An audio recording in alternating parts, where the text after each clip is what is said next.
সম্প্রতি আপনারা খেয়াল করেছেন যে গত 24 এপ্রিল 2026 তারিখে আনুমানিক রাত 11টার দিকে চট্টগ্রাম থেকে বুনিয়াদী প্রশিক্ষণ শেষে কুমিল্লায় ফেরার পথে কাস্টমস কর্মকর্তা বুলেট বৈরাগী নিখোঁজ হন।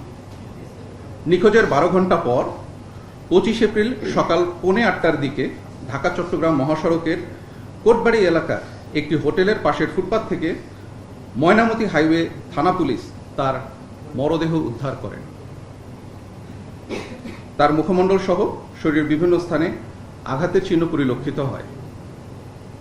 উক্ত ঘটনায় ভিকটিমের মা বাদী হয়ে অজ্ঞাতনামা আসামিদের বিরুদ্ধে কুমিল্লা জেলার সদর দক্ষিণ মডেল থানায় একটি হত্যা মামলা দায়ের করেন। ভিকটিম বুলেট বৈরাগী 41তম বিসিএস এর নন ক্যাডার হিসেবে কাস্টমস, এক্সারসাইজ ও ভ্যাট বিভাগে যোগদান করেন এবং কুমিল্লার বিবির বাজার স্থলবন্দর সহকারী রাজস্ব কর্মকর্তা হিসেবে কর্মরত ছিলেন। এই ঘটনাটি সারা দেশে ব্যাপক চাঞ্চল্যের সৃষ্টি করে এবং বিভিন্ন সামাজিক গণমাধ্যম, ইলেকট্রনিক ও প্রিন্ট মিডিয়ায় গুরুত্বের সাথে প্রচারিত হয়। উক্ত ঘটনার সাথে জড়িতদের আইনের আওতায় নিয়ে আসার জন্য র্যাব এর বিভিন্ন টিম নিয়ে সাথে সাথেই মাঠে নেমে যাই আমরা আমাদের কাজ করতে। এরই ধারাবাহিকতায় আমাদের গোয়েন্দা নজরদারি বৃদ্ধি করা হয়।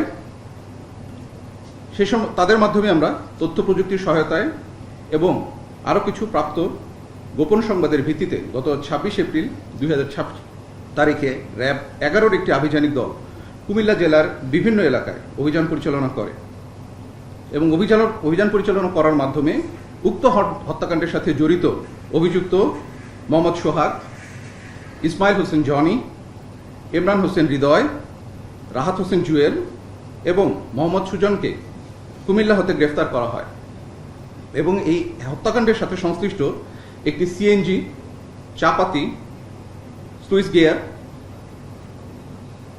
ফোর্জিং হ্যামার এবং অন্যান্য দ্রব্যাদি উদ্ধার করা হয়। প্রাথমিক জিজ্ঞাসাবাদে জানা যায় যে গ্রেফতারকৃতরা একটি সংঘবদ্ধ অপরাধ চক্রের সক্রিয় সদস্য।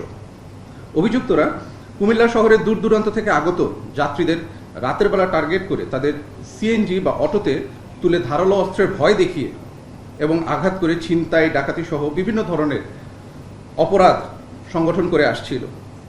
ঘটনার দিন অর্থাৎ 25 এপ্রিল 2026 তারিখে রাতে গ্রেফতারকৃতরা সিএনজি নিয়ে কুমিল্লা জেলার জাগরঝুলি বিশ্ব রোড এলাকায় ছিনতাইয়ের উদ্দেশ্যে অবস্থান করছিল। রাত আনুমানিক 3টার সময় ভিকটিম বুলেট বৈরাগী চট্টগ্রাম থেকে বুনিয়াদী প্রশিক্ষণ শেষ করে বাস যোগে কুমিল্লার জাগরঝুলি বিশ্ব রোডে পৌঁছায় এবং বাস থেকে নামলে গ্রেফতারকৃত জুয়েল ভিকটিমের গন্তব্যস্থল সম্পর্কে জানতে চায়। তখন ভিকটিম জাঙ্গালিয়া যাওয়ার কথা বললে সিএনজির পেছনে যাত্রী ছদ্মবেশে থাকা গ্রেফতারকৃত সোহাগ ও হৃদয় ভিকটিমকে তাদের পাশে বসতে বলে। সিএনজিটি জাগরঝুলি হতে জাঙ্গালিয়ার উদ্দেশ্যে রওনা দেওয়ার পর গ্রেফতারকৃত সোহাগ ও হৃদয় মিলে ধারালো অস্ত্র দিয়ে ভিকটিমকে আঘাত করে ও ভয়ভীতি প্রদর্শন করতে থাকে। এ সময় গ্রেফতারকৃতদের সহিত ভিকটিমের ধস্তাধস্তিও হয়।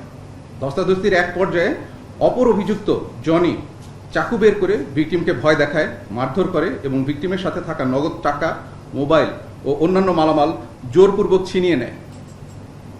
অতঃপর সিএনজিটি কোটবাড়ি বিশ্ব রোড অতিক্রম করলে অভিযুক্তগণ ভিকটিমকে ধাক্কা দিয়ে চলন্ত সিএনজি থেকে ফেলে দিয়ে দ্রুত ঘটনাস্থল থেকে পালিয়ে যায়।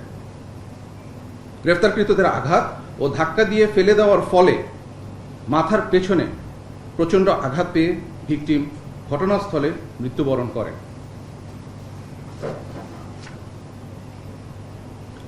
গ্রেফতারকৃত সকলের বিরুদ্ধে চট্টগ্রাম জেলার লাকসাম রেলওয়ে থানায় একাধিক চুরি, ডাকাতি ও মাদক মামলা রয়েছে। গ্রেফতারকৃতদের বিরুদ্ধে পরবর্তী আইনানুগ ব্যবস্থা গ্রহণের জন্য যে আইনি কার্যক্রম, সেই কার্যক্রম চলমান রয়েছে।